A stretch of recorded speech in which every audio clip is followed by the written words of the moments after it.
Hello, everyone. How are you doing? Welcome to Facts and Two Cents.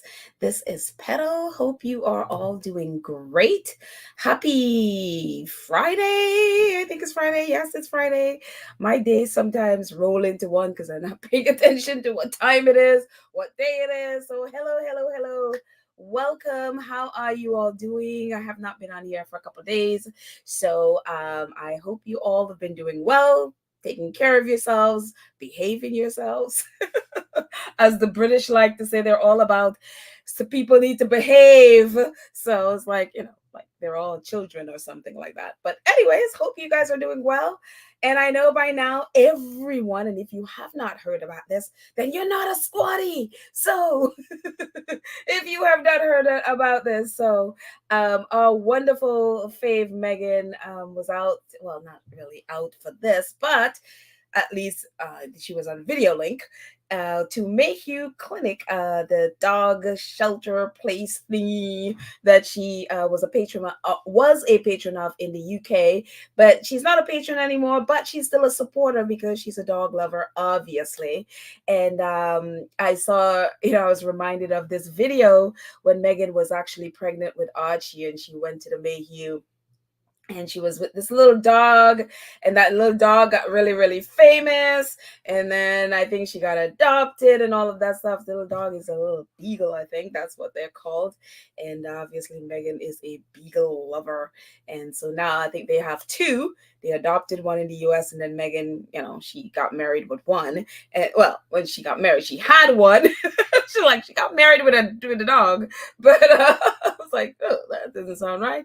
But so this was really wonderful to see. I know in 2022 she resigned from being a patron of Mayhew, and but she's definitely kept up her relationship with them, especially when we'll come to that in a second.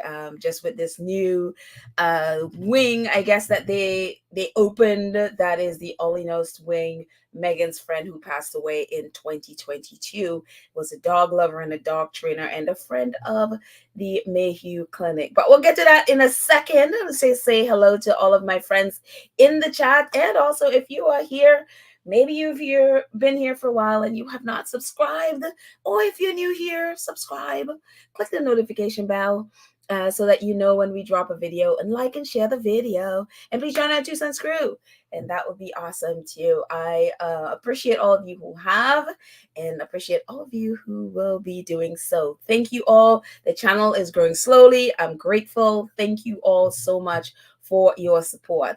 But hello to all of my wonderful friends in the chat. I've missed you. I was working on a project on Wednesday, and it turned out to be kind of an all-day thing. I was just like, oh, well, okay, I didn't know this was an all-day thing, but it turned out to be that. And then yesterday I was a little bit discombobulated. I don't know. Some days you're just like, you start off with good intentions and you're like, where did this entire day go? And I haven't really done all the things that I really wanted to do. It was one of those days. So there we are. And now we are here on Friday. So there. So hello, Connie Mama. How are you? I hope it's nice and snowy in Switzerland. And Raffaella, our Italian Mama, is here. Hello, Raffaella. And Church Nelly, our awesome squatty from South Carolina. Hello to you and all the wonderful squatties out there in South Carolina. Thank you, Church Nelly, our awesome moderator. And yes, Church Nelly is reminding everyone, thumbs up when you weigh in. Thank you, Church Nelly. Who else is here? And yes, thank you. So she's like, not Monopoly money. Oh, maybe we could play Monopoly. I haven't played in a while, so there. Since I was a kid, I have not played Monopoly. And yes, our fave have a new website. Please check it out and all the wonderful things. I'm so enjoying the Sussex.com part of their website because that's where we're getting all the information, the information that does not have to do with Archwell. So all the Harry stuff from like Invictus and all of that stuff will go under Sussex.com, and anything else that they want to share with us. So definitely check out the Sussex's new website. And Church Nelly wants us to know Archwell new home. home at Lemonada. And that's where her podcast home will be. And so, very much looking forward to that. Sometime in the spring, they said it'll be coming out. Thank you, Church Nelly. Who else is here? Gwen is here. Hello, Gwen. Kanetha and Rosa. Hello, hello, hello. And who else is here? Anne is here. Hello, Anne Gormley. And my keypad is a little crazy at the moment. Annie is here. Hello, Annie. And all of our other friends. Oh, Diane is here and Marcella is here. Hello. Wait, you have 65 degrees in Georgia. Wow. Send us some of your weather there, Diane. That is wonderful. That's my favorite, like around my favorite temperature. Around 60. It's not hot. It's not cold. It's perfect. I love that. So let's see who else is here. Oh, Khadijah is here. Hello, Khadijah. Hi, how are you? And Martine is here. Hello, Martine. And Pamela Melissa Davies. Hello, Pamela Melissa Davies. And all of our other friends will say hello to as we go on. Hi, Ingrid Source. I see you there too. Hi. So we'll say hello to everyone else as we go in. But what is going on in our phase world? Well, as we said, Meghan did this wonderful and really sad too, because the passing of her friend Ollie Nost. We remember it. We talked about it in 2022 when it happened, and so it was wonderful to see Meghan come back and dedicate this wing of Mayhew in honor of him. And she mentioned that when he passed, and she did that dedication back in 2022, and she talked about that when she was announcing she was stepping down from Mayhew, and so it was wonderful to see. So Sussex.com clued us in, and if you have not heard it, I mean, I'm sure Baron may have talked about it, or Duchess of Success, or the other podcasts may have talked about it, but just in case you didn't know about it, or you didn't know anything about it, and you had not checked out Sussex.com, here is the bit. I'm just going to move my banner there so I can read everything. It says, on Wednesday, UK-based Animal Rescue Mayhew Animal Home opened a new wing of their London facility to transform the home, providing wonderful spaces for enrichment, training, and therapy. The wing, named in honor of Ollie Jost, will provide greater care for dogs in need, and was dedicated in the memory of the renowned dog trainer and animal behaviorist and friend. It was dedicated in memory of the renowned dog trainer and animal behaviorist by his friend Meghan, the Duchess of Sussex. Blah, can't speak. So I just thought it was wonderful, and of course, the photo on the right is not actually from Sussex.com, but it was from, I think it was from Mayhew. I saw it on X, but it was actually part of Meghan did a video. They didn't share the video with us, so I don't know what she says in the video. Obviously, we can imagine what was said, but a photo of this video, Meghan there, you can see on the screen. She, I think, joined via live stream, I guess, to be part of the opening and be part of the ceremony. But there she is, and the people that were there for the ceremony opening the wing. And I just thought it was great. I mean, like,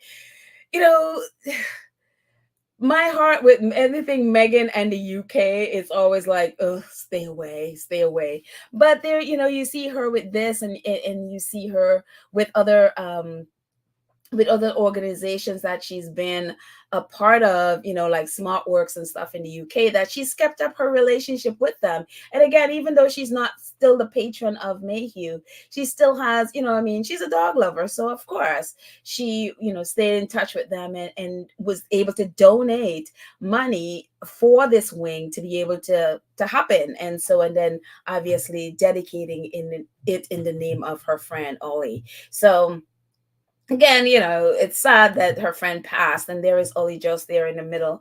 And so the Mayhew posted this on their site. It says, the wing was made possible by a generous donation from Mayhew former patron and Ollie's dear friend Meghan, the Duchess of Sussex. So if Meghan didn't donate, that wing would not happen. That wing is only there because of her generous donation. We don't know how much it is, but whatever it is, that wing was made possible because of her. Ollie first introduced the Duchess to Mayhew in 2019. They shared many things throughout their relationships, among which was a deep commitment to animal welfare and a love of rescue dogs. When he tragically passed in January 2022, the Duchess, through the Archwell Foundation, made a contribution to Mayhew in Ollie's honor to continue his legacy. The donation has also enabled the charity to make significant improvements to their dog run and garden, which provide an enriching experience for rescue dogs while they are waiting to be rehomed. So, I mean, look at, again, Meghan didn't have to do any of this stuff. She could have just bailed, and and that's her heart. That is so her heart, and I'm so happy she was able to do this in honor of her friend. And look at the benefit that other dogs and other families and get because of her generosity. And so, and this is a little bit of, and that's the little purple, purple is my favorite color. So I was like, yeah, purple. Dedicating the wing, the Ollie Joe's wing of Mayhew. And then it's a little blurb from Meghan, says, a heartfelt thank you to the wonderful team at Mayhew who have worked tirelessly to bring this dream to life. It is so important to find a way to celebrate Ollie's memory in a manner that he would have loved. Mayhew is a beacon of home for those in need and a shining example of what can be achieved when we work together. So I just thought it was really, really sweet of Meghan. Again, she, after all that she's been through with the UK, she could have just bailed on all of them, and she would have every right to. But this is her heart, and this is how, in spite of all the stuff, Meghan is about people. She's about, animals. She's about taking care of people and around her. And it's just such a testament to her. So thank you, Meghan, just for, being a beacon, a light. Oh, Sandra Hill, thank you so much for your donation. I appreciate it. I appreciate you so much. Thank you for your support. Thank you, thank you. Oh my goodness, Coffee Bar. Thank you so much for your super sticker. Thank you. My goodness. Thank you, guys. Let me just make sure I scroll up to make sure I didn't miss any other. I appreciate it so much for you guys' support. Yeah, thank you. Thank you, super sticker. I appreciate. Let's see. Who else is saying stuff here before I move on?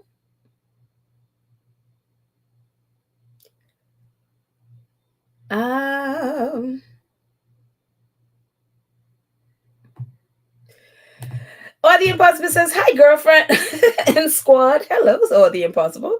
Hope everyone is healthy, happy, healed. Looking forward to a weekend of joy. Let Shutter Island continue to eat their biscuits and no one cares. Okay, I haven't heard that one before, to eat their biscuits, but yeah, there you go. Thank you, Or the Impossible. But yeah. So moving on from well, hello, Karen M. Karen M is here, our awesome moderator. Thank you. I'm so happy you're here, Karen M. Happy. Trish Nelly says, Meghan is way nicer than me. I would have let everything charities. I've left everything charities. I'm telling you, I'm the same way, Trish Nelly. She's a lot better than me. I would have been peace out to everyone. And I just think, I guess we're just all different and we see things differently. And she is just committed. She made a commitment to them, even though it's no longer. I mean, she resigned in 2022, and when Ollie passed away, she resigned from there. But she still went ahead and gave them enough of a donation where they got to have a new wing. They did the garden and all of that stuff. They were able to do all that stuff with the money that she gave them. And so it is wonderful to see. It is absolutely wonderful to see, and what a wonderful way to honor her friend and his memory. So yeah, kudos to them all around. I hope that they released, not that they have to, but I'd love to see the video that Meghan sent, and so I hope they release it at some point. Obviously we don't have it now, but look out for that release. So there you go. And oh, actually, I forgot to post it on our in our community page. But there's the lady who, I think her name was Joyce Vance, I think is her name, who had posted the videos with Michael Bublé singing to Harry, serenading Harry during the event last week. And so she was apparently has a podcast. And so she had like I think the CEO or COO of the Invictus Games Vancouver Whistler on, talking about just the heart of Invictus and how Harry is the heart, and his concern is so much about making sure that the athletes and the First Nation, and how just making sure that relationship is there, that the heart of reconciliation and all of that is there. I mean, it's a wonderful interview. So I'll post it in our community page, and so that way you guys can see it. But I was like, oh, that is so awesome. So just really talking about the heart of Invictus and how that is Harry. And if you have not seen the actual Netflix docu-series Heart of Invictus, please go see it. And the funny thing with Heart of Invictus is that I really wish they would, I don't know if they like re-release, but really do everything in their power to promote it more than they did when it actually came up, because I know it came out during the strike, and it was just such a weird period, and Harry was only able to go to that one place in San Diego to really do a screening of it and all of that stuff. And I just felt like it didn't have the push it needed. It didn't have the publicity. I would have loved to see Harry do even interviews about it, and do some really big promotion to push it for to get a bigger audience than it did. And I really hope that if they're not going to do more or add anything to it, or do something else like it for the games coming up in 2025, I really wish that they would do another big push to get people to see this film before the games. I mean, if, you know, in case there's a person out there that could get the word to Harry and Meghan's PR team, who, they're publicity marketing people, to really work with Netflix to give this thing a bigger push than it did, because I just didn't feel like it got the push it needed. Yeah, we as a squad, we were doing the most to try to, get the word out, but our platforms aren't as big as theirs. And I feel like it should be one on Sussex.com. That should be there. And, and now that, especially that they were just in Vancouver, that film should be on their Sussex.com. It should be there. It should be, their people, their marketing people should be really pushing that film. And especially, again, the games are coming up next year, if not right now, but even if it's closer to the games, to really give it a push, because I guarantee you the majority of people don't know that film is there. And so, yes, the squad could do what we could do, but I feel like it didn't get the push it needed, and to become a bigger success than it is. I mean, they don't consider it a success because, again, it's one of those niche things that not everybody is into it. But I feel like a lot more people can know about it and can know the content of it. And I think Harry doing some interviews about it, whatever, writing up about it, whatever, having the athletes come, again, be more and more. And I just think it needs more. And so, yes, they did a little bit, but I feel like it deserves a bigger push. That's what I am saying. I could be wrong, but I'd love to see it given more of a chance. So, anyways, uh let's see.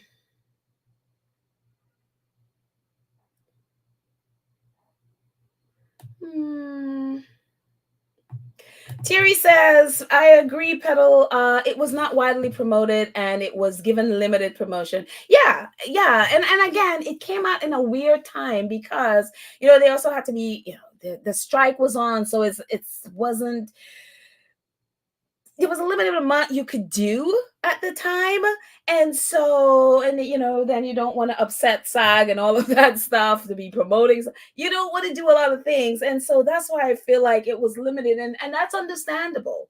But now that the strike is gone and the games are coming up again, why not go full force to make sure more people that may have not known about it get to know about it and get to know. And then I think it's such a great push for the games. So if anybody is, out there and can magically hear, which I don't, Sussex doesn't know we even exist, but if someone could, hear and pass it along to them, that please do the most to try to push this film, because this docu-series, it deserves it, and more people need to know about it. So yeah, that's my thing on that. Diane says, did anyone view videos of James Middleton alleged case health and collateral surgeries mentioned? I have no idea. I don't pay attention to James Middleton really. So no, didn't. I don't know anything. I mean, I don't know. Margaret says, but they are working on that. Vancouver and other areas are already doing that. They're working on the film, promoting the film more. Is that what you're mentioning? So clarify what we're saying, and let me know. And if that is the case, great, fantastic. That docuseries deserve so much to be, again, people's tastes are going to be their taste, but I think so much. Yeah. Let's see. Petal, do you think it wasn't pushed because the funds went to Invictus? No, but that's the point of it. No, I think partly is because the strike was there. And the strike, you're limited on the things that you can do.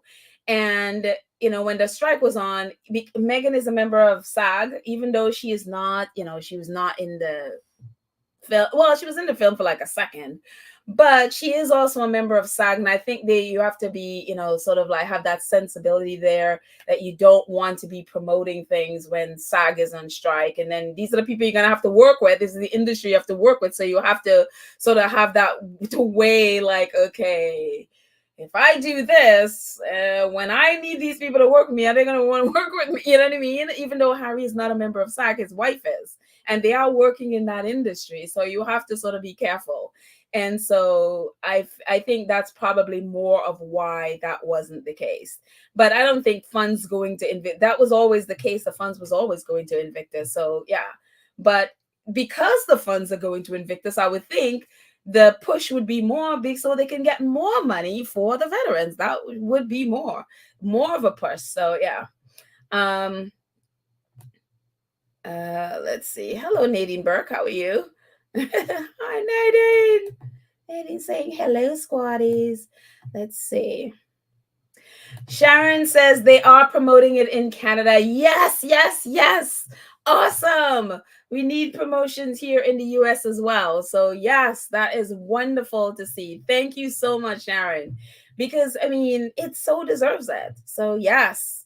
And I'm fine. And I just read something that the person that they chose, I think, for the new CEO is a media person. And so hopefully that would also, and if it is, they're doing a big push for it, that could be why as well, because any media person would tell you, like, no, you have that at your disposal, dude, you need to be promoting that thing all over the place before the games, so people could get invested in the veterans. So yeah, that's what you need. So let's see. Oh, cookies and cream. Hello. Awesome moderator. She says, everyone, thank you for your prayers. My son-in-law is going to be released. Oh, thank you, Lord. He's going to be released from the hospital today. The flu and pneumonia did a number on him. He still has he still has congestive heart failure, but he's doing fine. Oh my goodness. I mean, in spite of that, there is the good news of him being released. So that means he is doing better. That is such good news. Cookies and cream, thank you so much for sharing. And please continue to pray for him. We will definitely continue. So thank you for the update, Cookies and Cream. My goodness, so many things that we need to pray for each other, because people are going through a lot. They're going through a lot. So it's good to hear that he's going to be home. So that is great. So moving on.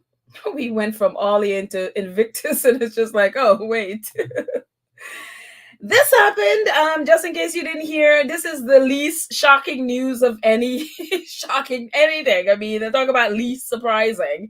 We've talked about this numerous times on this podcast about the Metropolitan Police and their, it seems their thing with dealing and investigating or lack of doing a lack of investigating or charging or holding to account, especially white men in power, especially white men in the media, in government, and royals. I mean, it's over and over and over and over. We see this pattern. So when I saw this, I was like, least shocking thing in the world, because it's exactly what I expected them to do. It's the reason why Piers Morgan couldn't walk around today and, even though he's been implicated in hacking, all kinds of illegal news gathering, and he could still be on television with a multi-million-dollar contract. Well, now he's now on YouTube, but he still had that multi-million-dollar contract and all of that stuff, and no police investigation, no accountability for any of the things that they've done.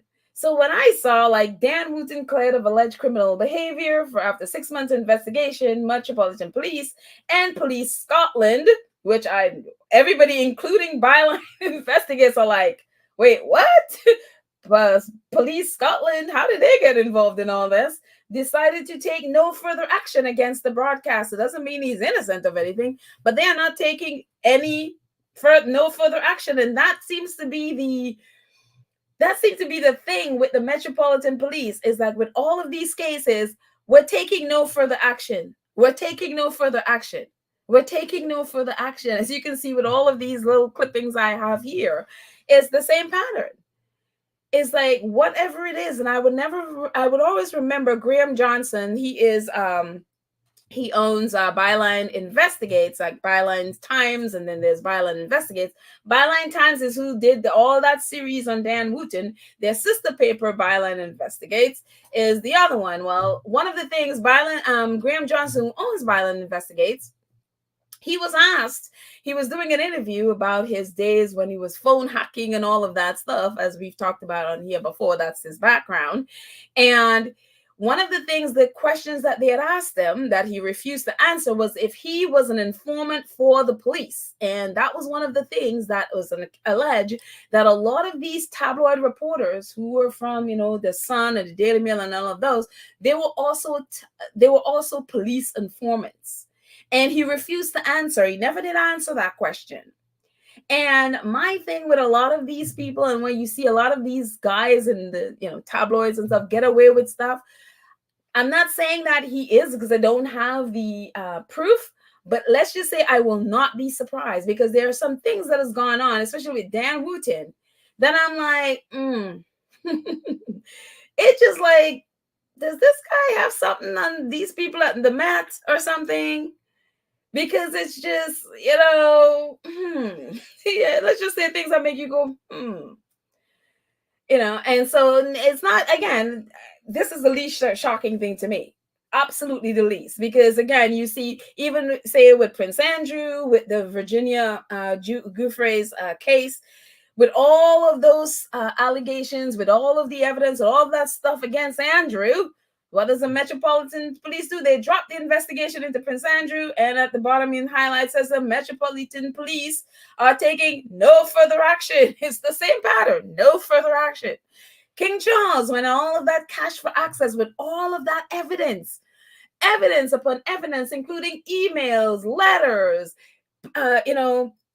photographs, video, all of the things that they have. We went through a whole thing with series of stuff with Prince King Charles and his crooked ways is with the cash for access, cash for honors mess, including taking money from the Bin Laden family and all of these people. It was ridiculous, the amount of evidence that Gabriel Pergon and his whole team at the Times gathered, and detailed evidence. And what happened? Police criticized for ending cash for honors inquiry into the king. As you can see, the highlight at the bottom, the Four said on Monday, no further action will be taken. It's the same pattern. Hugh Edwards, whatever you think of him, sending, sexually, I guess, explicit photographs to a teenager or whatever he was at the time, is the same thing. Police, a BBC presenter will face no further police action. It's the same pattern. It's the same pattern. Whenever there are white, powerful men, the Metropolitan Police is kind of like, we got you back. We got your back. We're not going to do anything. We're just going to give you a pass. It just, yeah. So for me, with this is like the least shocking thing, because unless the Metropolitan Police is such where there needs to be such an overhaul. I mean, that you can't reform that. You literally cannot reform the Metropolitan Police. And on top of that, especially when it has to do with anything sexual or any kind of sexual allegations or any kind of those things, there is so much of that going on in the Met Police right now with their own officers. Then it's literally, I guess it's like, well, we can't go charging anybody with anything because within our own, we have a whole bunch of cops doing literally the same thing. And there's, every time you turn around, another Metropolitan Police officer rapes someone or harass someone, I mean, it's just ridiculous. So you can't reform the Metropolitan Police. You cannot reform. You have to take that stuff apart and start over. They are too embedded into, especially the royal and the government and the press. I mean, it's just like the corruption is just unreal. So any of these people would get away with anything because it's basically, and again, I have no evidence of it, but judging on their behavior and what they allow and what they don't, it's like you could buy these people. That's how it comes across. And especially when it has to do with the royals, when you see like the head of them getting their OBEs and MBEs, and I mean, it's ridiculous. They fall at the feel of royalty, and especially it has to do with Dan Wooten specifically, and especially a lot of those things have to do with his relationship with Prince William and all of that stuff coming out that came out with him. Christian Jones feeding him information about the Sussexes and all of that stuff, because whatever happened with Dan Wooten, if he goes down, a lot of the royals are going with him, and knowing the Metropolitan Police and their relationship with the royal family, I think all of those things, it cuts across all of those things. And it's more like, okay, let's just shut this down. Let's not go further. Let's not dig deeper. Let's just let it off. But then there are people who Dan Wooten hurt. There are all those people who have come forward and talked openly about what he did to them. What about them? What about them? And so now I just saw literally just before I jumped on here that Dan Wooten is sent a letter before action to Byline Times. So he's planning to sue them, to the point where he destroys their company and all of that. I'm like, good luck on that. Good luck on that, Dan, because there's a wonderful thing called discovery. And boy, I would love that. I would absolutely love to be a fly on the wall when that discovery happens. Because right now it's kind of like, oh, they tried to ruin me and they tried to destroy my life, and now I'm well, yeah, they're not pressing further. Maybe the action, may not reach, who knows, reach their level of what they consider against the law, whatever. But when you look at some of the things that were alleged to have done, it's like, yeah, raping someone is illegal. Yes. Violating someone's privacy is illegal. Yes. So again, with the Metropolitan Police and white powerful men, you'll always get away. You will always get away, and especially if you're in the press. Unbelievable. Church Nelly says, I feel bad for the citizens of the UK that the police department is corrupt. It is incredibly corrupt. It is incredibly corrupt. I mean, yes, they will let this man go, but go after a poor woman on a bus claiming she didn't buy a pass, a bus pass, or whatever you use in the UK. But they'll let these criminals run free. They'll let them run free. It's unbelievable. Terry said the Met the Met Police is a corrupt institution along with the rest. I mean, it's the same with the government, the same with the royals, the press. I mean, they're all corrupt, and it's kind of like, how do you get justice in any way, shape, of a form there? How do you get justice? You can't. You cannot get justice. And even when if you have to sue someone for stuff, you get bankrupt in the end. So a lot of people just leave it alone. And I think the law is designed where they could take advantage of you, but you cannot fight back, because if you try to fight back, you get ruined. And then they have the bully pulpit of the press, whatever, to further destroy your career. Right now in Byline Times, they are doing a series on Caroline Flack and what the press did to her, the press and the police, and what they did to her. And so it's just like Caroline Flack's family has never gotten justice for what was done to her. And all the lies that led to her committing suicide, they've never done anything. They have not gotten justice. Dan Wooten is right in the middle of that. Unbelievable. Imagine Caroline Flack's family right now to see this stuff. It's like, how do you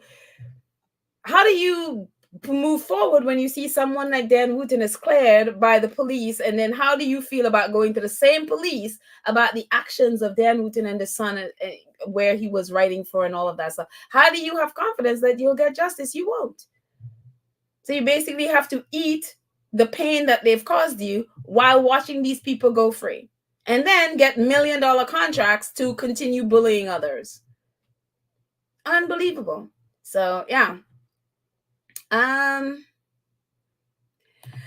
Faith says Met Police is protecting someone else. That's why Dan Wooten is cleared. That's what I think. I think that, and I have to believe that someone else may be royal. That's why they rather just get rid of it. It's the same reason they dropped Andrew case, the same reason they dropped King Charles with all the evidence that they had. They rather drop it to protect the royals. Would I be shocked if this is the same thing here? No, not at all. Not at all. Moving on from this mess, what else I have? And I'll come back to the chat in a bit. Oh, not quite yet. Byline Times. Byline Times wrote this about this whole thing with Dan Wood. It says 2 police forces to take no further action against Dan Wooten, as GB News presenter revealed. Police Scotland, as well as the Met, were investigating. Byline Times has not previously reported on any investigation into the journalist by Police Scotland. Yeah, exactly. Why was Police Scotland involved in this? What was their role in all of this? And it goes on to say, GB News presenter Dan Wooten yesterday revealed for the first time that he was under investigation by Police Scotland, as well as the Metropolitan Police. He announced that probes by both forces have been concluded. Byline Times sought clarification from Police Scotland about this decision, and a spokesman this afternoon said, "Our inquiries are now complete and no report will be submitted for the procurator fiscal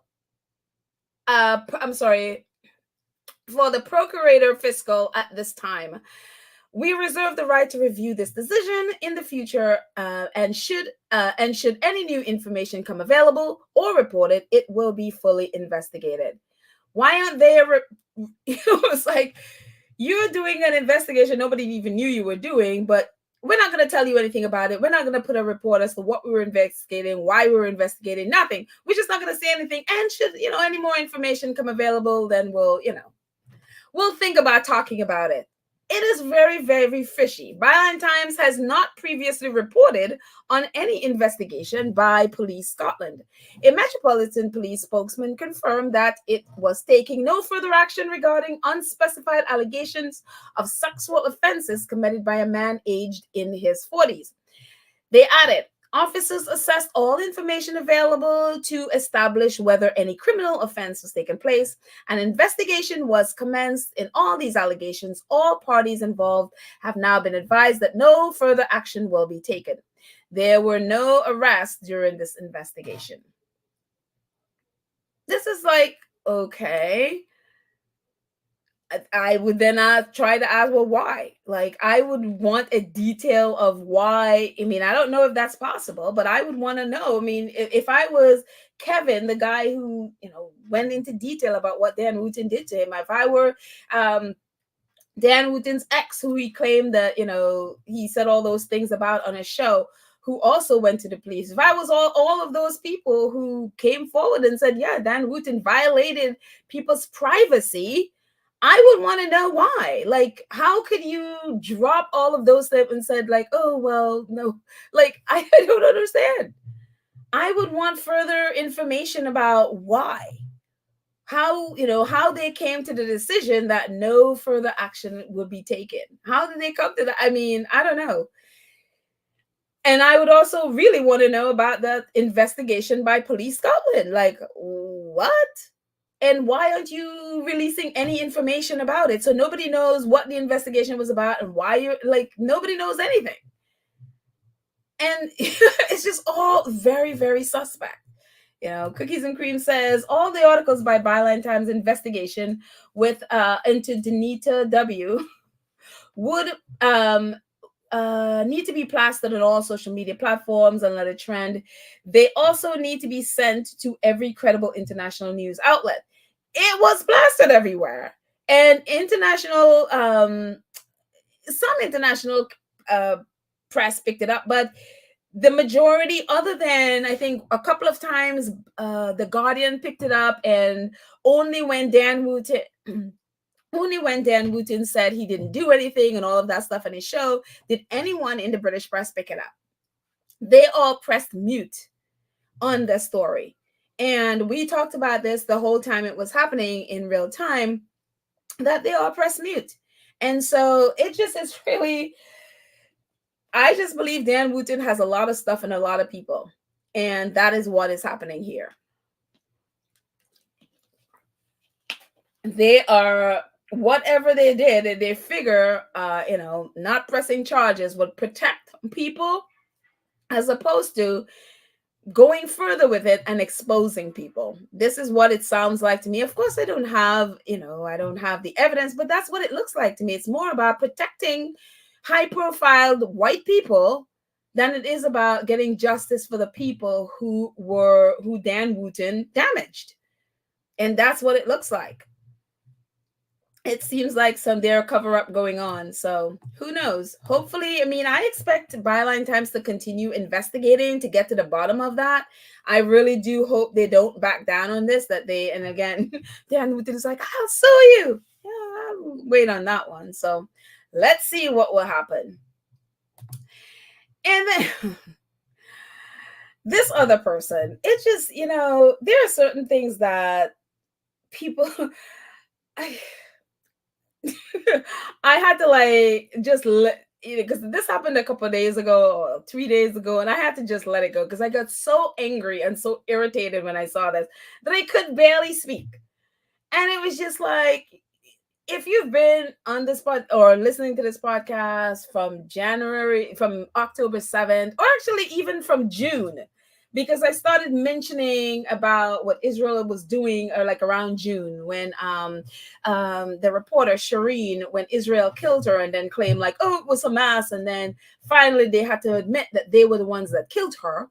And then that's when I started noticing and paying attention a little bit to what Israel was doing. And then I had a really, really big issue with even in Israel team being an Invictus, because I started noticing how criminal and cruel they were. And I was like, this isn't right. And so I had to get over my stuff after, some squaddies gave me a little bit of talking to about the military and stuff. And I was like, okay, whatever. And then October 7th happened. And then it just confirmed for me why I started paying attention and why I started being like, no, there is something very wrong with what's going on between Israel and Palestine. And if you've been paying attention, especially from October 7 to now, the last few months has been so overwhelming that I could not even speak about how I felt under Shalom, because I didn't trust myself to not like really go off. And I was like, okay, that would not be constructive. So I just kept my comments to just what I on X, because at least I can write and I can think. But so much has been going on from October to now. I mean, thousands of people just being killed for no reason other than they are Palestinians. I mean, it has just been the most horrific things that is, and the thing about it, it's they're not even hiding. They're not even hiding what they're doing. They're not hiding their hate. They're not hiding murdering people. They're not hiding bombing buildings for no reason but for pleasure and joy and having a party. They're not. They're like literally just putting it. It's for them. It's just fun, and they're bombing a building and then record it and put it on their social media platform. It's on TikTok. It's like on Israeli TikTok. And they are having parties while people, a little bit away from them are starving. They are, bombing buildings and just laughing and joking about it. I mean, it's unbelievable. They're rifling through women's underwear from houses that they've destroyed. I mean, and they just put it on TikTok because for them it's fun. They know that there are no consequences of it for them doing it. No consequences at all. The US is backing them. Most of the Western governments are backing them and funding them. They know that they will never, ever, ever pay for any of the things that they've done and that they're doing. And through all of this, to all of the now over 30,000 Palestinians that they have murdered, over 12,000 children and babies that they've murdered. They have a whole nation of people displaced, 2 million people displaced. Just about all of the homes are now bombed in ruins. People are starving. Babies are starving. I watched a video this morning of this child, in the hospital and died from, the family was bombed and she's there and part of what she died is starvation. They have no food. They have nothing. Israel has completely bombed out of just about all their hospitals, so people don't have care. They are being starved to death. And all of this from October 7. If you just want to start from October 7, again, this has been going on for 75 years, and there have been Israel's bombings all the way through, in spite of the fact that people try to be like, oh, no, it's October 7 and it's all about Hamas, which is a complete lie.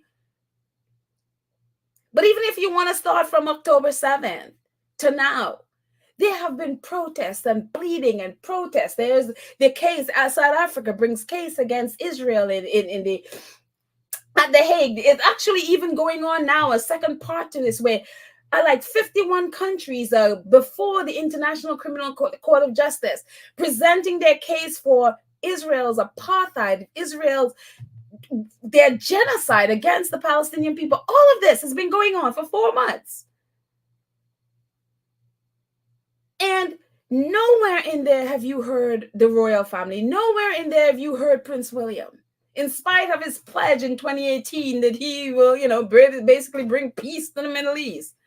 All of that stuff has been going on.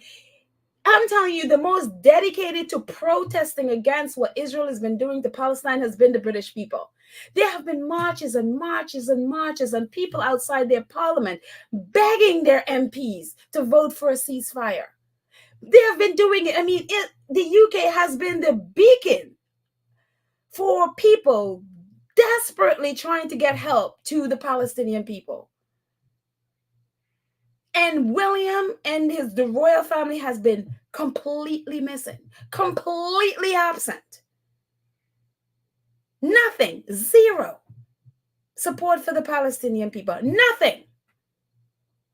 And then all of a sudden, as we said 2 weeks ago, Prince Harry was out doing stuff. So William needs attention. William needs publicity. William needs all of that stuff.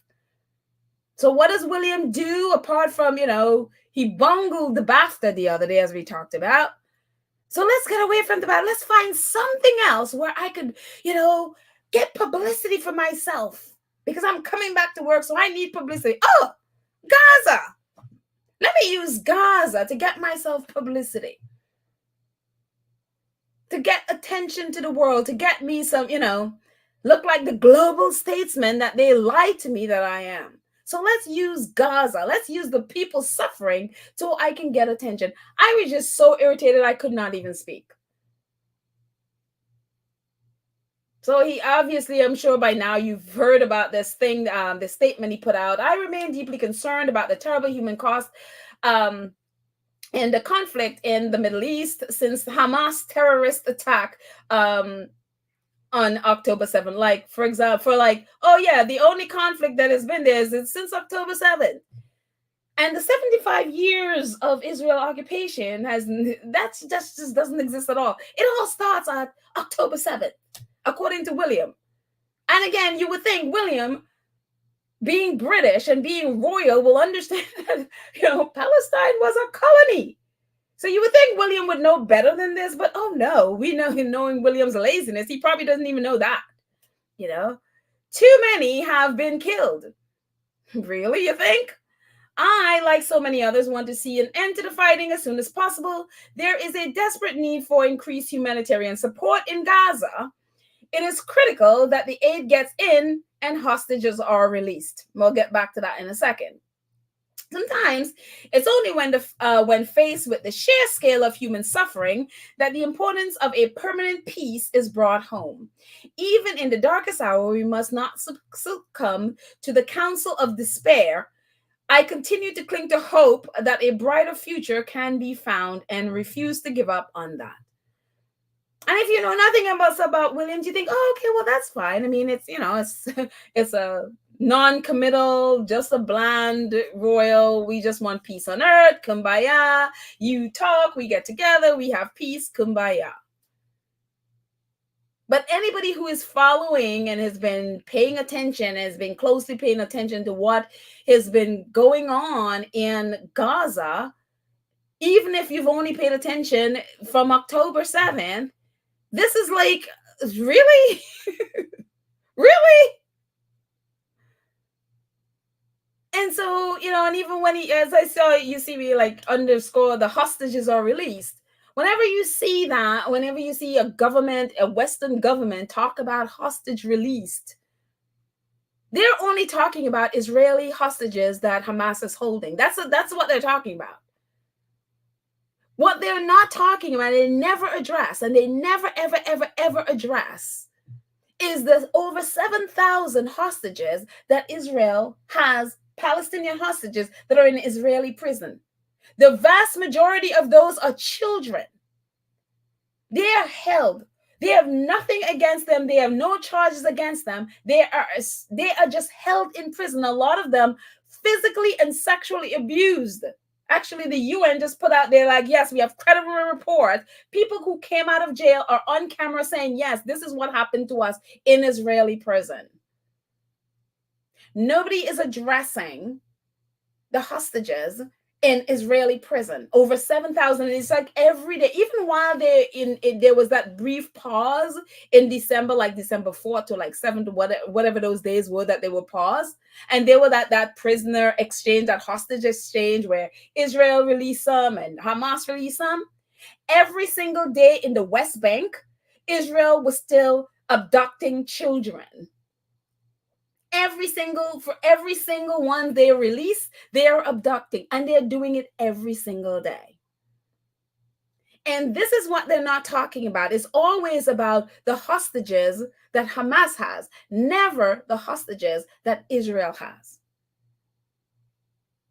And a lot of them has to be there. Now they're saying like, oh, they have to be there 6 months. So if you adopt a kid, they have to be there 6 months. They have no representation, no family, anyone visiting them for 6 months. And they are held in what's called administrative detention, where there are no charges filed against them, but they're just held captive by Israel, and they're not addressing that. So when you see these things and you see this, it's just like, you might as well have just not said anything. Because this is just nonsense. This is just like, oh, I'm just putting it out there because, well, I want to insert myself into this conversation for attention. And so then he went off, and according to BBC, it says too many have been killed, as we just read before. Said the prince, as he told who was told by a Red Cross worker about the humanitarian efforts to support people caught up in the conflict in the Middle East. He took part in a video link with the Red Cross staff in Gaza, who gave him a graphic firsthand account of their work. The prince heard warnings from senior crisis manager Pascal Hunt that without medical supplies or fuel, hospitals risk becoming cemetery. That's not a risk. It is happening. There is I think it was Schiffer Hospital, one of them. There are photographs of the grounds of the hospital because there are so many dead bodies. The grounds of the hospital has now become a cemetery. Why? Because a lot of the cemeteries, and actually just about all of them, Israel has desecrated the cemeteries. They have ripped up the cemeteries, bodies everywhere. They ripped up the cemeteries and stole bodies. They don't exist anymore. There's nowhere to bury them. People are being buried on the side of roads, including the grounds of the hospital. And it is just so, this is not a risk. This is actually happening right now. There's evidence photographing it. If it wasn't so graphic, I would post it on here. And it goes on to say, and distributing humanitarian aid has become difficult because of looting of hungry mobs. People are starving, especially in the northern part of Gaza. People are starving. They are eating grass. They're eating animal feed, literally. And I'll show you a picture in a second. At least that's not as graphic, so I'll show you. It goes on to say William was also told the Red Cross was ready to help and to release hostages. And when they did the prisoner or the hostage exchange, they were there. It goes on to say sometimes it is almost when faced with sheer scale of human suffering, that the importance of the permanent peace is brought home, said the prince. The prince statement was welcomed by Prime Minister Sunak, whose spokesman says, "We want to see an end to the fighting in Gaza as soon as possible." So it is consistent with the government's position. What has exactly been the government position in the UK? The government's position in the UK has been to support Israel. Their military has been helping Israel with planes. They have been supporting, they have been right there next to the United States supporting and funding this genocide. So this nonsense about, oh, we want an end to the fighting in Gaza. Well, at the UN, the United Kingdom has every opportunity to vote for a ceasefire. They have either abstained or sided with the U.S. saying no to a ceasefire, including 3 days ago.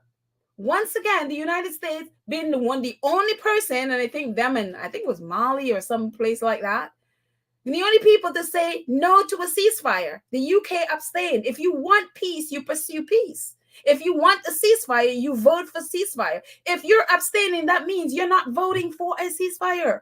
So this nonsense about, oh, we want to end fighting soon. No, they have never called for a ceasefire. They have never demanded a ceasefire. So this nonsense about, it's right, it's consistent with the government position. Yeah, I would say. And then it goes on to say, on another visit to a synagogue later this month, the prince will speak to young people from a range of backgrounds in a meeting which will draw particular attention to concerns about anti-Semitism. Notice, so he is going to a synagogue. No, the people right now who are being devastated and decimated are the Palestinian people. Why didn't William go to a mosque to meet? I mean, is UK devoid of Palestinians? Why isn't the first place to go to a mosque? They're the ones whose country is being destroyed. They're the people that are being murdered in this place. Wouldn't your first visit, if you really cared about what's going on in Gaza, be the Palestinian people? Are there no mosques in the UK? Are there no places where Palestinians are, even if it's not a mosque that Palestinians are, that you can go find out? Why is your only thing a video link to people in Gaza, which is fine? But shouldn't your first thing be those? And why is your concern just anti-Semitism? What about, you know, Islamophobia that's going on right now in the UK and around the world?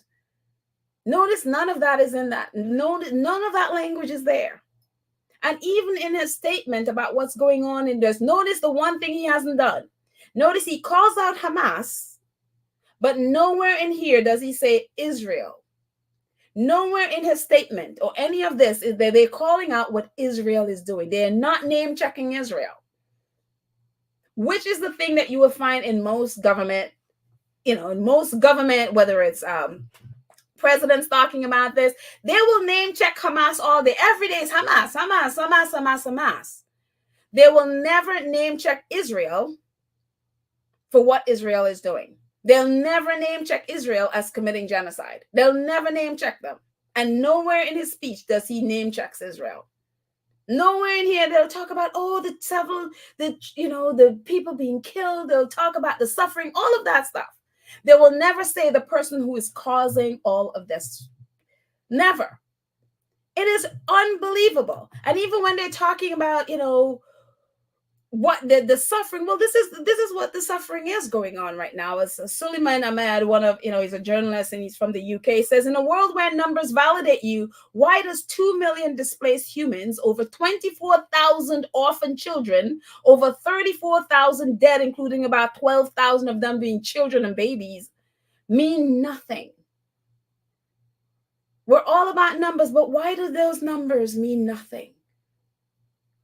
Because they are Palestinians. If that was Israel, people would be screaming to the hills. This would stop. This would never get to a place where it's 24,000 children are orphaned, 34,000 dead, including about 12,000 children and babies. If this was Israel, they would never allow this to happen. Then why isn't the world screaming about this? Why aren't governments? Why isn't the press screaming like this? No. According to BBC, more than 11,000, is over 12,000 now, actually. Children in Gaza are estimated to have been killed in Israelis' attack since the war there began on October 2023. According to the figures from the health officials in Gaza, a number that does not count for those under the rubble or deaths from other wars related cause like starvation or lack of health care. People aren't just dying from bombs. A lot of families, children and adults, men and women, are buried under the rubble. This is only the ones, 11, or actually over 12,000 now, are only the ones that they found. Thousands are still buried under the rubble. They don't have equipment to get them out. A lot of times the workers trying to get them out they're using just their hands. That's it. And they can't get them out from under the rubble. And that's not, how many, 24,000 orphan children. A lot of kids, with their arms and legs gone. This is like the reality of what's going on in Gaza. This is what's going on. The Red Cross guy talks about food. This is what's happening in Gaza right now. Israel forces fired on food convoy in Gaza, UN documents and satellites. Aid trucks, tons of aid trucks are trying to get into Gaza. Their military is firing on the aid trucks. They're bombing them. And not only that, Israelis are literally at the border blocking the aid trucks. These are just a couple of pictures. You can just Google. Protesters prevent 51 aid trucks from entering Gaza, and the Israeli military are doing nothing. They allow these people to stand there blocking aid from going into Gaza to feed starving people. As you can see, this is just 4 articles about, in a YouTube video about what's going on in Gaza. It's not like, they can't get food. The government, Israeli government, the military, and Israeli citizens, a lot of them from the West Bank who are illegally occupying Palestine, are there blocking aid. Some of them even are people who are family from, who are hostages, are also there blocking aid from going into Gaza to feed starving people. This is what in the bottom, this is what they're eating now. Bread in northern Gaza mixed with low-fat grains, animal feed, and grass. Yesterday, they reported that the animal feed has run out. So people are literally just eating grass. And that picture is there's that little boy. There's such a, I mean, it's so heartbreaking. This camera crew, this news camera crew caught him fishing through garbage to try to find food. This is where they are. And Israelis are blocking aid trucks. There's aid trucks right outside the border in Egypt. And if the US, Egypt, or whatever country wanted that aid to, they would find a way. But it's like they don't care. They are allowing these people to stay there, blocking aid to go in to feed starving people. So when you see this kind of like generic nonsense from Prince William, it's like, if you don't understand the dire stuff that's going on, then, you know, oh yeah, Prince William is going to help Gaza, whatever. And then when you understand what's going on, it's like, dude, just focus on whatever, go cut some ribbons. Because your state is ridiculous. That's just you looking for attention. It's not addressing all of these issues. Because if you really can't, then you would zero in on what Israel is doing. You would zero in on what Israel is doing to starving people that they are bombing on a daily basis. And now they're planning to go into Rafah. There is nowhere for these people to go. They have evacuated them from the north. They've evacuated them from the center. All of it, go to the south, go to the south, go to the south. All of them are now packed in, just about all of them packed into Rafah in the south. There is nowhere to go. There's only the sea. And now Israel is planning to go and bomb them. And America would not stop it. 2 days ago, there was a vote in the UN for ceasefire, and America voted no. And the UK abstained. Where are the people going to go? Where are they going to go? So Israel will either murder them, or now they're talking about Egypt building this little buffer zone, which is a more of a concentration camp than the concentration camp that they were already in. And now Israel could do what they've done from day one. From day one, I have said, this whole thing had nothing to do with hostages. It had nothing to do with Hamas. It was about murdering Palestinians to steal their land. It is what has been from the day one. Anybody looking at this could tell you it. It was never about Hamas. It was always about stealing Palestinian land. And now they're not even denying it now. They're not even pretending anymore. They're just literally saying it out loud. And so all the people who would be like, oh, peddle, that, and attacking, for speaking the truth, that's what it's been. They're not even hiding it. And so if people like Prince William want to address the facts, those are things that they should be addressing. But they never will. So they'll stay like, oh, we're just concerned. Basically, it boils down to thoughts and prayers. That's all it basically boils down to. So any kind of stuff from the royal family is just thoughts and prayers to get attention. And we know that for a fact, because why? Because the minute he got pushed back, what did they do from their favorite tabloid? Royal aides insist that William's words should not be taken as a call for immediate ceasefire or a comment on the issue of a two-state solution, but as an instinctive reaction to monumental loss of life, both as a human being and as a father. Many royal insiders see the statement as an example of William's distinct vision for the monarchy or his desire to speak his mind on the issue of that matter. Sources close to the prince have long told the Mail that he believes the institution needs to better explain its own thinking, particularly in terms of its place in the world. This has nothing to do with Gaza. It has nothing to do with what's going on there. This is about William wanting attention. The moment he got pushback from Israelis, the moment he got any kind of pushback, what happens? The truth of what he's talking, the truth of his truth comes out. It should not be taken as a call for immediate ceasefire. Well, what would happen if it's a ceasefire? If there's a ceasefire, you won't be murdering people. You won't be murdering Palestinians. You won't be murdering their adults and children. The very thing he claimed at the front that, oh, too many people have died, too many people are dead. Well, if too many people are dead, why would you not be calling for a ceasefire? Because that's the reason, that's one of the things that's killing them. Because no matter how many amount of food you put into Gaza, what does it matter if you're bombing those very people anyway? So the whole thing that he put out was all nonsense. If he's not talking about a ceasefire, if he's not talking about the two-state solution, because what? Then it becomes one state. What? Israel. That's what they did. Right now, they're literally, Israel's, one of their ministers said there is no state of Palestine. There are no people of Palestine. There's only Israel. Literally. They're not even hiding it. It is now out in the open what their mission was in the first place. So William's whole statement was nonsense.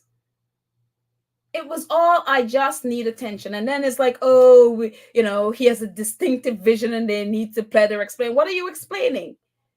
In the beginning, you claim you cared about what's going on. You cared about that too many people have died, that there need to be peace.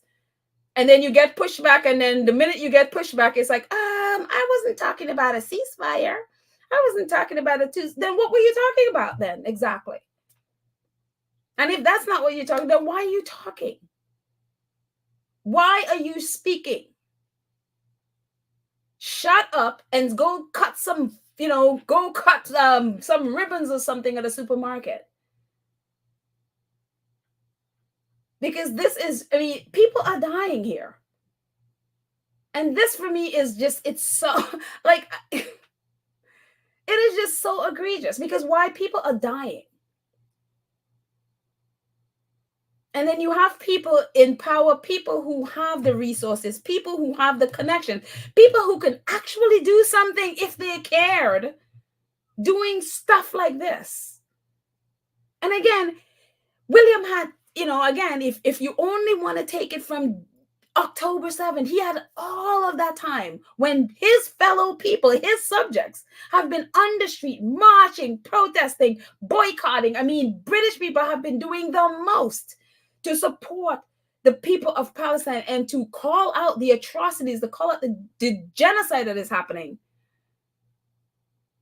They have been doing everything. William had all of that time to jump in there and, support and do whatever and call out what it needs to be called out, even his own government.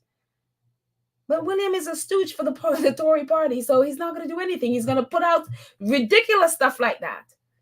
And then when challenged, then what? The truth comes out. Well, actually, I'm only just saying stuff because I'm a father, and I don't really mean to ceasefire. I don't really mean to go against my government and call for a ceasefire.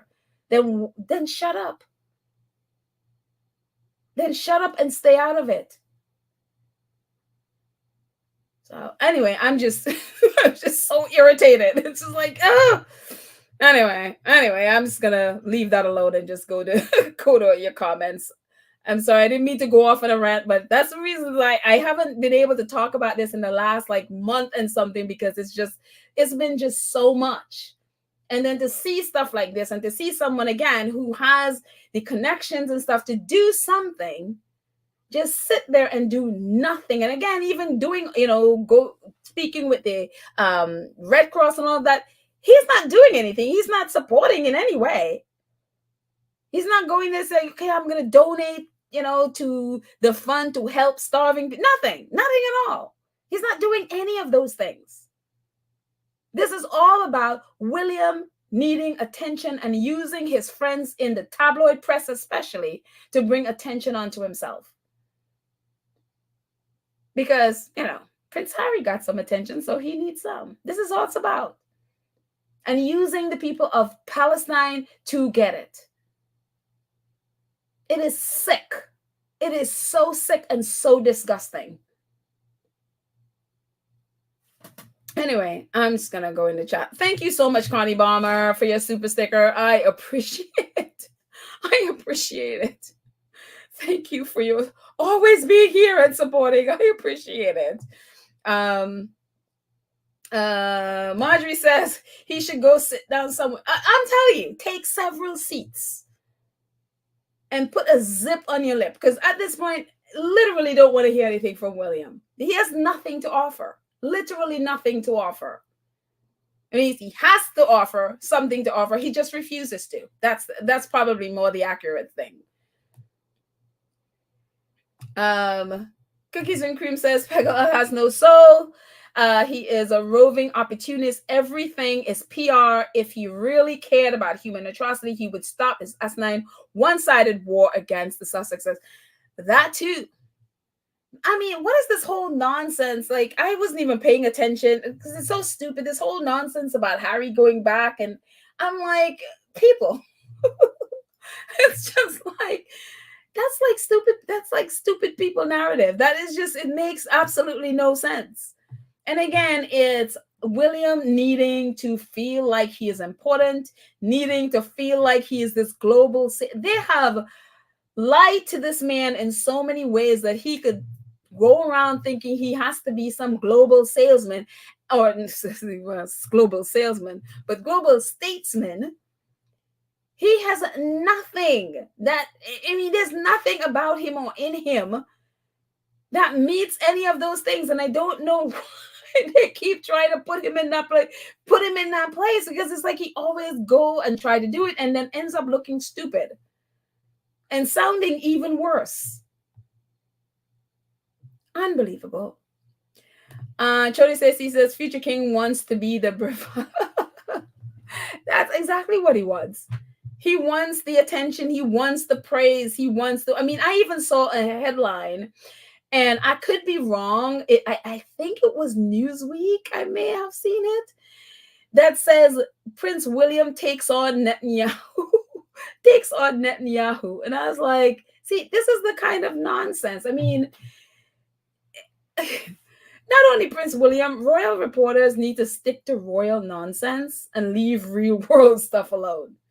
Because something like that stupid is just like, what? William can't even take on his own tabloid reporters. Yeah, he's going to take on Netanyahu. Sure.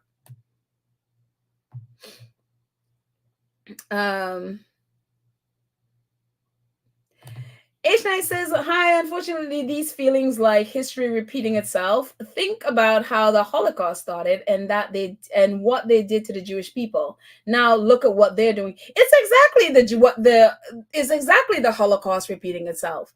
And even I don't know who it was that said it. The president, I think it was of Mexico, who said exactly this. And Benjamin Netanyahu threw a fit, like, how dare you? It's only the Jewish people who has ever experienced the Holocaust. And then he's like basically summoned I think that's not Mexico, I think it was Brazil, actually. Brazil president that said it. And he summoned the Brazilian ambassador to apologize. Brazil then just turned around and withdrew their ambassador from Israel. And I guess they've basically cut ties with Israel. Because it's exactly what he said. It's exactly the Holocaust.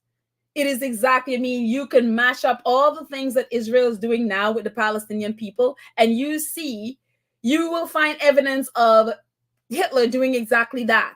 Photos. I mean, it is just ridiculous the amount of things they do. It's exactly what it is. And many Jewish people are like, oh, no, the Holocaust, basically, they alone experienced the Holocaust. And they can't see that they are repeating the exact pattern. If you lined up the photos of what they're doing, whether it's stripping men down to their underwears with, soldiers with guns all around them in front of a ditch. I mean, it's exactly what happened. All the babies. I mean, I have seen so many dead children in the last 4 months. I'd never seen a dead baby before in my entire life.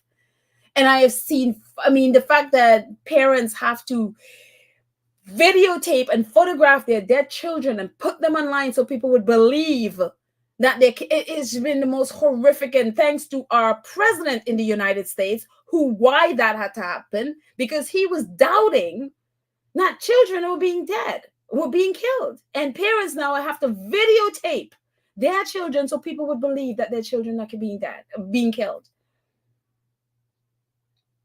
And you see them piled up exactly as you see what happened to the Jews.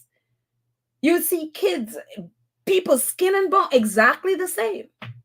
And people come doing the comparison. I mean, there's numerous comparisons on X of this. And they're not even hiding it. A lot of them, I mean, a lot of Israeli soldiers are photographing and videotaping their actions, their crimes against humanity, their war crimes that they're committing. They are videotaping and photographing it and putting it on TikTok. It's late. Go on TikTok. If you're on TikTok, go find it. It's on TikTok. Because they know there are no consequences. They know that they know that Gaza is starving. They put out a video a couple of days ago of this massive feast they have with barbecue and all of this stuff. And them dancing and partying on the grounds that they have destroyed, while people just a little way from them are starving. This is what they're doing. And they're not hiding it. They're putting it on so the world could see. Because again, there are no consequences. They know America will always back them. They know America has the veto power in the UN. So if all the other nations that are part of the UN says ceasefire and America vetoes, that is squashed. They can't pursue it.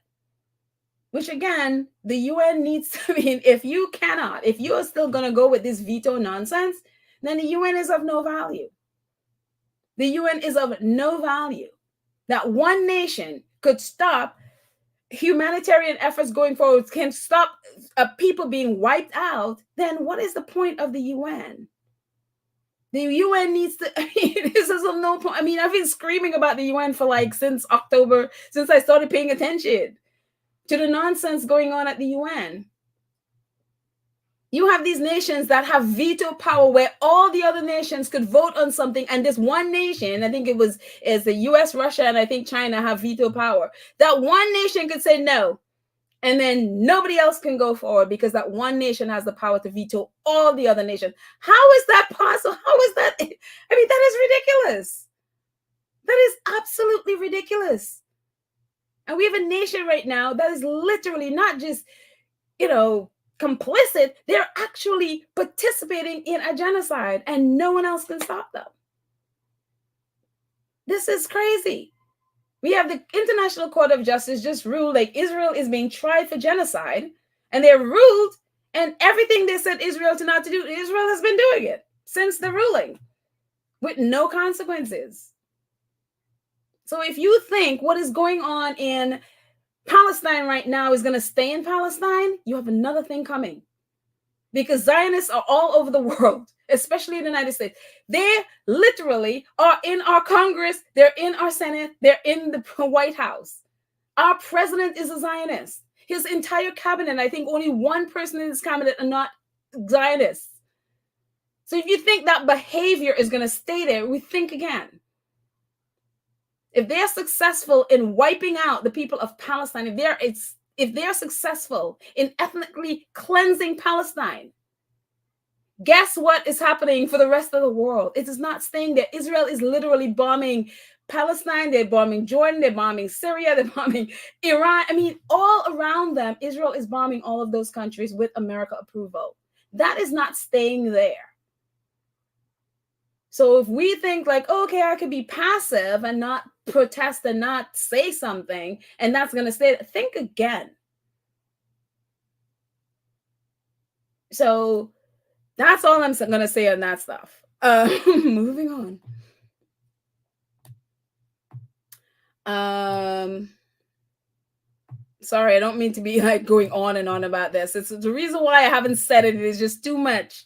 It's a lot to have. It's a lot to see. And especially in the United States, I think we're very apathetic in a lot of ways. There are a lot of people protesting, but a lot of us are apathetic to what is going on. And we think it's only going to stay there. It's only happening there. No, the very people that are supporting and funding it are right here in the United States. The very people who are funding what is going on there are right here. They're in our government. AIPAC has pretty much bought out our Congress and our Senate, and our president. Our president has gotten probably the most money from APAC of any of them. That's why none of them can speak out against Israel.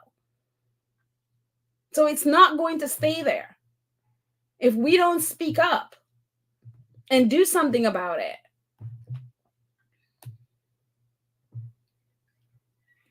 Let's see.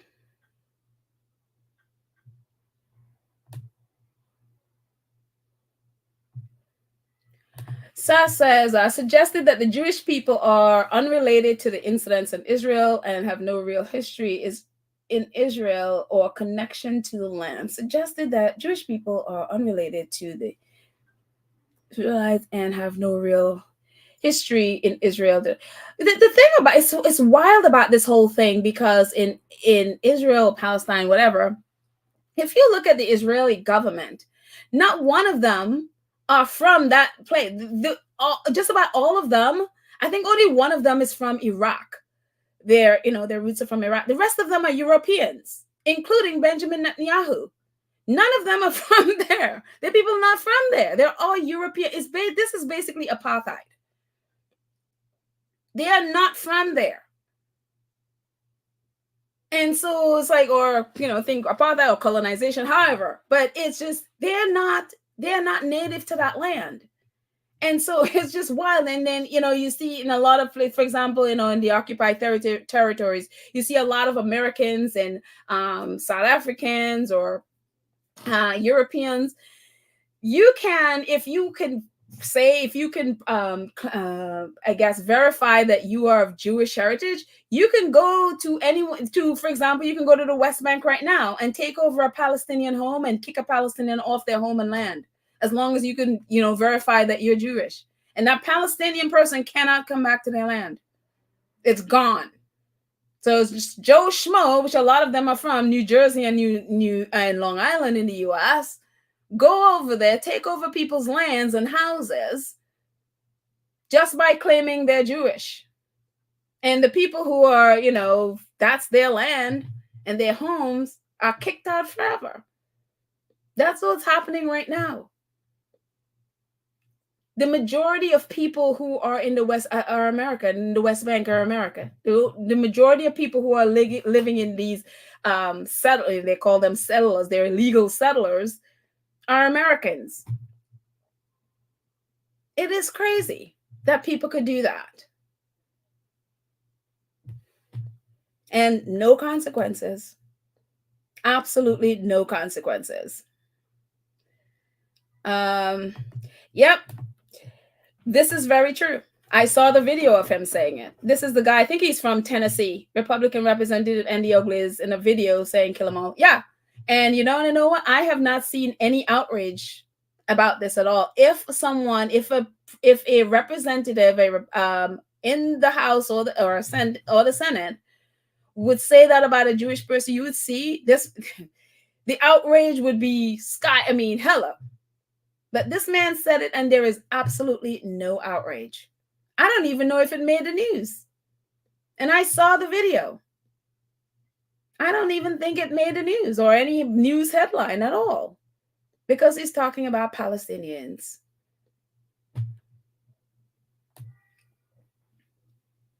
Unbelievable.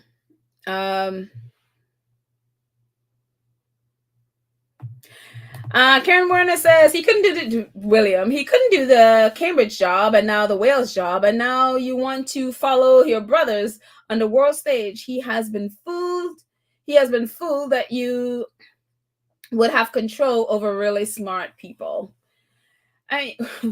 William he wants the easy route to being king. He wants the easy route to power without doing the work, and basically think you could put out any stupid statement because William wants this, so therefore it shall be. He wants the easy route to do it, and that's why it's always comes up with this nonsense all the time that means absolutely nothing, that he's not going to follow through in any way, so yeah.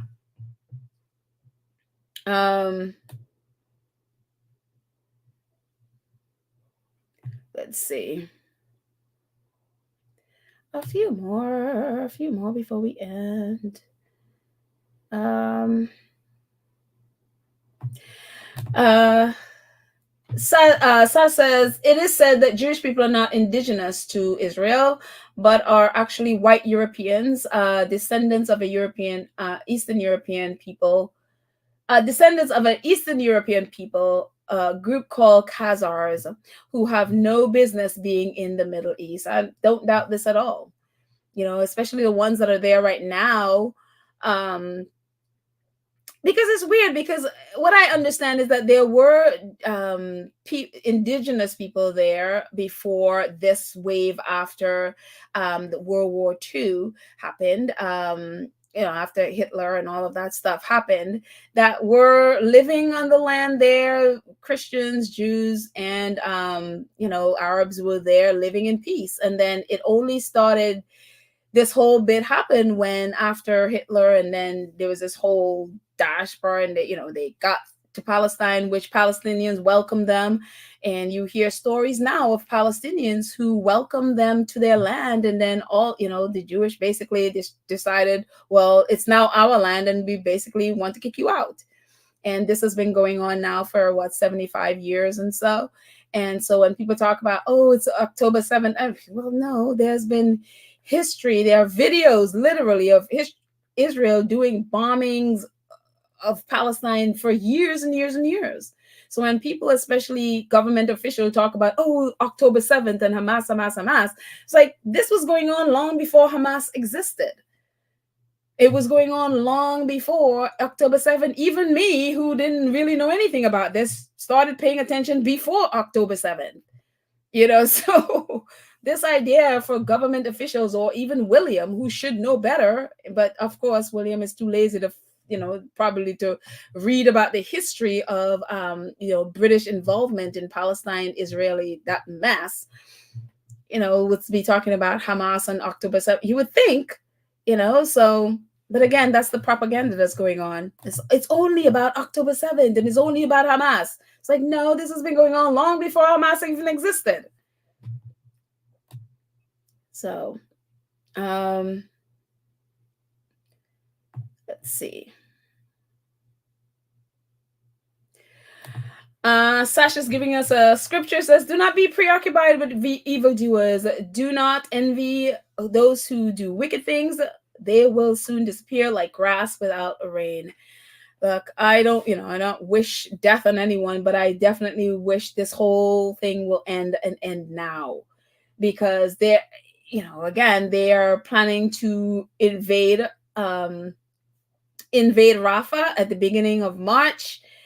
The people of Palestine have nowhere to go. They are penned in. They can't go back to the middle area because it's all bombed out, and the military is there. They can't go back to they can't go back to the north. They can't go back anywhere. The only place they have is the south, and they're planning to. So where are they going to go? Into the sea?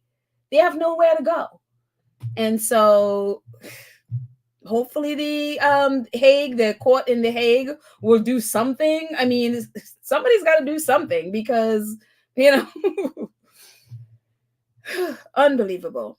H9, thank you so much for your donation. Says you're right, it won't stop, because Roland Martin showed some white guy on a show named Eric Prince saying that this whole chest that the US should colonize Africa. This is what it is all about. It's always been about that. It's like, you see what's going on in Congo and all of that stuff. Even, I talk a lot about even we talk about I can't even think of what it is right now, but it's not just happening in the Middle East. It is why I think in America, even when I think the US was the last country, I think, if I'm understanding it correctly, the last country to really do anything about South Africa before it got rid of apartheid. They were very much in support of South Africa. And so this whole colonization, they're trying to recolonize Africa. Of course, you can see the patterns. Who is benefiting from a lot of the strife that's going on in Africa? The US, Israel, Germany, France. I mean, it's the same pattern. It's just repeating itself over. And that's why I say, if you think what's going on in the Middle East right now is going to stay there, it is not. And especially for us Black and brown people, we need to be aware They're coming for us. They are coming for us. And they've been coming for us. And so we need to be aware of what's happening there and making sure that that doesn't succeed, because as we see, it's succeeding at the moment. But hopefully, as more and more people say no, that will end. And it wouldn't, it wouldn't go further. But we have got to start. If we haven't before, pay attention. Because the people who are supporting it and funding it, they're right here. So, Sash, I think you're it. Sash said Britain granted control of the region by League of Nations mandate in what became known as the Mandatory Palestine. The British government publicly committed itself to the creation of the Jewish homeland. Yep, that is very true. On May 1948, one day before the British mandate expired, Ben Gurion declared the establishment of the Jewish state of Eretz Israel to be known as the State of Israel. So yeah, it just and this is why I got very irritated at William, because you would think William would know a little bit more about the history or UK's or British involvement in all of this mess. And a lot of this mess is because of the UK. A lot of it is because of the UK. And so, yeah. Yep, Sudan and Congo. Yeah, they are. If you look at all the conflict there, even in the Caribbean right now, what's going on with Venezuela and Guyana, look for the U.S. involvement in that too, because it is just this country is a mess. It's like wherever there is strife, just look. The U.S. is somewhere involved and trying to benefit from some one of these things. It is crazy what is going on when your eyes get open to what's going on. I mean, there are wonderful things about this country, but there are some horrible things about this country and the way it views Black and brown people and the way it views Black and brown countries, especially. And it's crazy what's going on. And I think we need to definitely be more aware about what's going on and call it out, so yeah. I think that's it. I don't want to keep going on about it, but definitely please be praying for the people of Palestine. Please be, there are also, you look on the Jewish side, there are people in Israel that their families are still held hostage and they are desperate to get their family home, as anybody would. If it was my family, I would be, you don't know, are they dead or alive or whatever. In my family, not because of war, but I can relate in terms of people not knowing what's going on with your family. My grandfather was a fisherman. He died, well, at least he was lost at sea. My grandmother spent her entire, rest of her adulthood until she died, not knowing what happened to her husband. Did he die? Did he, just what? And so I can understand, not knowing what's going on with the family, and then understanding that your government does not care. They are bombing buildings knowing that those hostages are in one of those. They don't care. And so they are suffering too. And so it's just like, so the prayer really is for this to end so that people on both sides, because there are a lot of people in Israel who don't agree with this law. They don't agree. They've been protesting against Netanyahu, calling him his resignation and all of that stuff. There are a lot of people there that don't agree with this, and they want this to stop. A lot of them want Palestinians to be free. So it's not just, people in the West, but people there too. That said, a lot of them, agree with what Netanyahu's doing, and they want to take over Palestine. That is also a fact as well. So yeah. So this is crazy.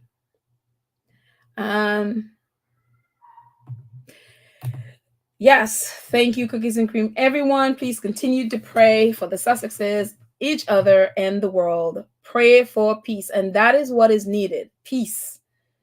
That is so what is needed. Because whether you're here in the Western world or whether you're in Israel or Palestine, war is not helping anybody. It is not helping anyone. And we all are going to fail if this is what this continues. We're all just going to lose out. So anyways, that's it, guys. I'm sorry. I didn't even mean to be going on about this like this, but again, it's why I don't talk about this all the time, because it's a lot. So but thank you guys so much. I think that's all I got on this. Yeah, thank y'all. Thank you to Lydia, Church Nelly, Karen M, Cookies and Cream, Black Queen. Thank you all. Black Queen, I hope you're even feeling better today. Cookies and Cream, I'm so happy that your son-in-law is doing better and he'll be home. So we'll continue to pray for him. Thank you all so much to our 2 Cents crew who support the channel on a monthly basis. You are amazing. And to all of you who support in the chat, even today here, thank you so much for your support of the channel. I appreciate it so very much. Thank you, thank you, thank you. And I love you guys. I shall chat with you next time. Bye.